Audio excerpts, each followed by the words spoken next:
Messrs Gopinath अनंत चिपडे सराफ यांचा 6 ते 8 जून दरम्यान सुवर्णसाज महोत्सव, लाईट वेट फार्मिंग आणि पारंपरिक कोल्हापुरी दागिन्यांची भव्य मेजवानी.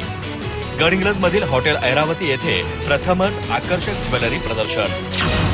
गडहिंग्लजमध्ये प्रथमच मेसर्स गोपीनाथ अनंत चिपडे सराफ कोल्हापूर यांच्या वतीने 6, 7 आणि 8 जून 2026 रोजी सुवर्णसाज महोत्सवाचं आयोजन करण्यात आलं आहे. अजरा रोडवरील गांधीनगर येथील गणेश मंदिरासमोरील हॉटेल ऐरावती येथे हा महोत्सव होणार असून सुवर्ण अलंकारांसह फॉर्मिंग ज्वेलरीच्या आकर्षक दागिन्यांची भव्य मालिका ग्राहकांना पाहण्यासाठी उपलब्ध होणार आहे. कोल्हापुरी पारंपरिक दागिने, antique jewellery, light weight jewellery तसेच 1 ग्रॅम फॉर्मिंग ज्वेलरीच्या विविध आकर्षक डिझाईन्स या महोत्सवात प्रदर्शित करण्यात येणार आहेत.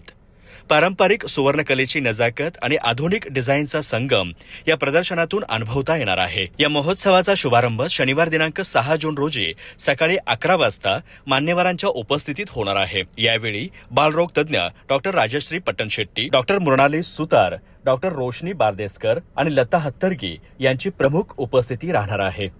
सकाळी 11 ते सायंकाळी 8 या वेळेत सुरू राहणाऱ्या या महोत्सवात ग्राहकांना सुवर्ण अलंकारांसोबत फॉर्मिंग ज्वेलरीची आकर्षक श्रेणी पाहण्याची आणि खरेदी करण्याची संधी उपलब्ध होणार आहे. सन 1904 पासून सुवर्ण व्यवसायातील विश्वासार्ह नाव असलेल्या आणि सोनेरी लँडमार्क ठरलेल्या मेसर्स गोपीनाथ अनंत चिपडे सराफ यांच्या वतीने आयोजित या महोत्सवाला गडहिंग्लज आणि परिसरातील नागरिकांनी आवर्जून भेट द्यावी असं आवाहन आयोजकांनी केलं आहे. नमस्कार, मी मुरलीधर गोपीनाथ चिपडे, मेसर्स गोपीनाथ आनंद चिपडे, व्हीनस कॉर्नर व भाऊसिंगी रोड, कोल्हापूर. गेल्या अनेक वर्षापासून आम्ही कोल्हापुरी दागिन्यांची परंपरा आणि शुद्धता जपलेली आहे आणि आता हीच कला घेऊन लवकरच आम्ही तुमच्या गडहिंग्लज शहरात येत आहोत. निमित्त आहे सुवर्णसाज महोत्सव. तुम्हाला कोल्हापुरी दागिन्यांच्या सोबतच आधुनिक, अँटिक आणि शिवाय फॉर्मिंग दागिन्यांची प्रचंड व्हरायटी पाहायला मिळेल. येत्या जूनच्या 6, 7 व 8 तारखेला